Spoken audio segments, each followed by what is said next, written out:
Belakangan beredar video perayaan wisuda yang dibuat seperti acara pernikahan hingga viral di TikTok.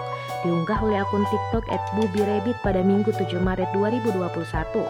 Saat dikonfirmasi tribunnews.com, pengunggah bernama Nano Agus mengungkapkan video tersebut dibuatnya dengan tujuan ingin merayakan wisuda sahabatnya dengan cara yang unik.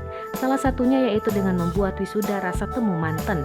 Pria asal Situbondo Jawa Timur ini mengaku awalnya perayaan wisuda sahabatnya tersebut digagas oleh beberapa temannya.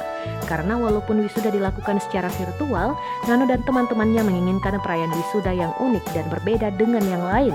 Setelah melakukan diskusi, akhirnya tercetuslah wisuda dengan tema pernikahan tersebut. Ternyata banyak persiapan yang dilakukan Nano dan teman-temannya untuk bisa menggelar perayaan wisuda dengan tema seperti pernikahan tersebut. Di antaranya adalah mendekor tempat perayaan seperti dekorasi pernikahan. Tak hanya dekorasi, Nano juga menyediakan souvenir dan buku tamu bagi tamu yang datang ke wisuda sahabatnya yang bernama Dinda tersebut. Bahkan, seserahan layaknya pernikahan juga telah dipersiapkan oleh Nano. Tak lupa disediakan juga hand sanitizer mengingat masih dalam kondisi pandemi COVID-19.